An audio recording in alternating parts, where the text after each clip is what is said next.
வாலு வாலு அண்ணா உங்களை கூப்பிட்றாங்க. വാലിതിൻ്റെ അച്ഛൻ മണമുണ്ടോ? ഉണ്ടല്ലേ?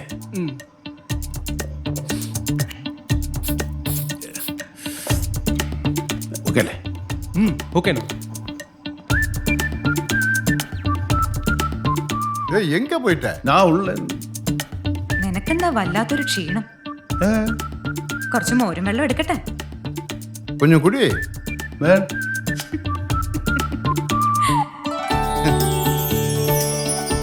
இப்ப நீ சந்தோஷமா இருக்கீல்லம்மா? ரொம்ப சந்தோஷமா இருக்கு. அதுதான் வேணும். ஏய் நானே பேசிக்கிட்டு இருக்கேன், நீ ஏதாவது பேசு. എങ്കേയും എപ്പോതും ഏതാനാലും കണ്ണിലെ നെറിപ്പോടെ കയ്യിലെ മുറുക്കോടെ നെഞ്ചിലെ ദില്ലോടെ ഒത്തയാ നിന്ന് സമാളിക്കണം പാரு. അതാ ആമ്പിളെ. இப்படித்தான் என்ன பேச ஆரம்பிச்சாலும் சுத்தி முத்தி சினிமாவில் தான் வந்து நிற்பான். பரம ரசிகன். அண்ணா இந்த குமார் வந்திருக்கான். மேலே உட்கார வை, நான் வரேன். நீங்க பேசிக்கிட்டு இருங்க, நீ இங்கே இரு, நான் பார்த்துட்டு வந்துடுறேன்.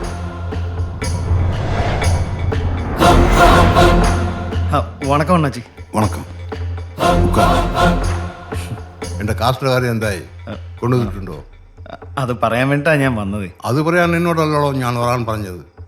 എവിടെയുണ്ട് സാർ? അണ്ണന്റെ കാശിന്റെ കാര്യം പറയാൻ 2 ആഴ്ച മുന്നേ കൂട്ടി ഞാൻ വിളിച്ച. ഇപ്പൊ വിളിച്ചിട്ട് ഫോണും എടുക്കുന്നില്ല. அப்படியா? 2 வாரமா ഫോൺ എടുക്കலையா? உன் ഫോണை கொடு. ரஹீம், உன் ഫോണை வாங்கு. கொடு.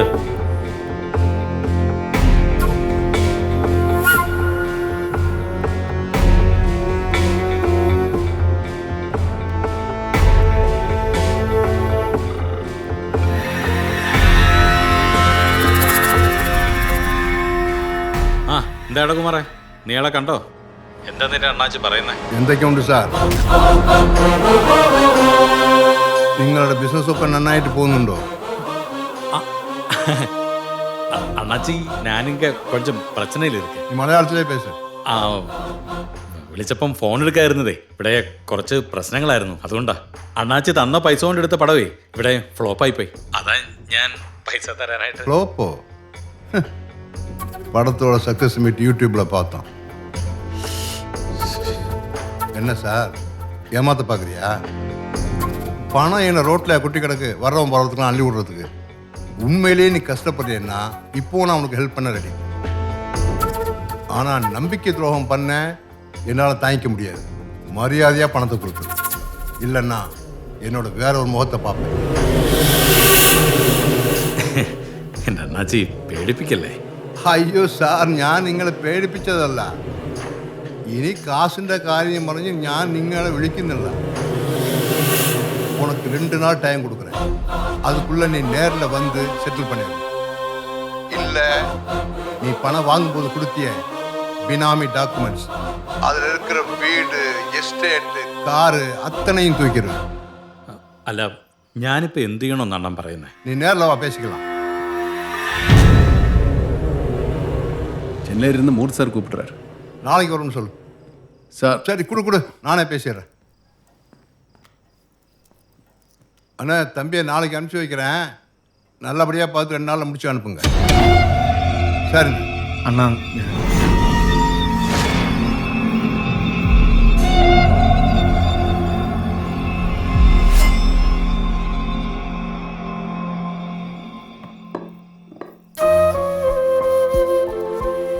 അവര് വന്നിട്ട് എന്തായി? എന്തിനാ ഇങ്ങനെ ടെൻഷൻ?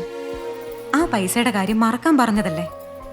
നമുക്ക് വേണ്ടതൊക്കെ ഇവിടുന്ന് വർഷാവർഷം ഇരട്ടിയായി കിട്ടുന്നുണ്ടല്ലോ. நம்மகிட்ட பணத்தை வாங்கிட்டு கோடி கோடியாக சம்பாதிச்சுட்டு திருப்பி கேட்கும்போது ஏமாத்த பார்க்குறாண்டி. ഈ വന്നു പോയവരൊക്കെ ആരാണെന്ന് മാലി 2-3 തവണയായി ചോദിക്കുന്നു. அவன் ரொம்ப கோவக்காரன். இவன் நம்மளை ஏமாத்துறான்னு அவனுக்கு தெரிஞ்சா டென்ஷன் ஆகி பெரிய பிரச்சனை பண்ணிடுவான். എങ്കിലും சார், இப்போ 2 நாளைக்கு அப்புறம் அவன் பிறந்த நாள் வருதுல்ல, அப்போ அவனுக்கு ஒரு சர்ப்ரைஸ் கிஃப்ட் வச்சுருக்கேன். അന്ന് ഞാൻ അത്രയും പറഞ്ഞ് അവനക്ക് മനസ്സിലാക്കും. മതിയോ? നിങ്ങൾ തലയും വാലും കൂടി എന്താന്ന് വെച്ചാൽ അയക്കും. ഞാൻ പൂങ്കുഴലിയുടെ അടുത്തേക്ക് ചെല്ലട്ടെ. അവളവിടെ ഒറ്റയ്ക്ക്.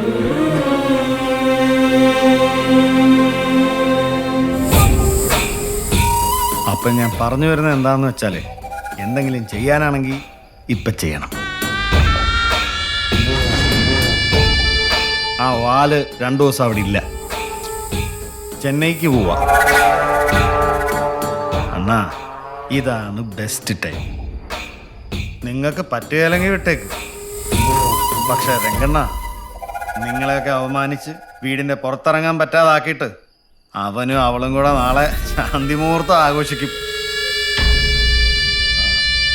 നിങ്ങൾ ആലോചിച്ച് എന്താന്ന് വെച്ചാ ചെയ്യും. ഞാൻ പറയാനുള്ളത് പറഞ്ഞു.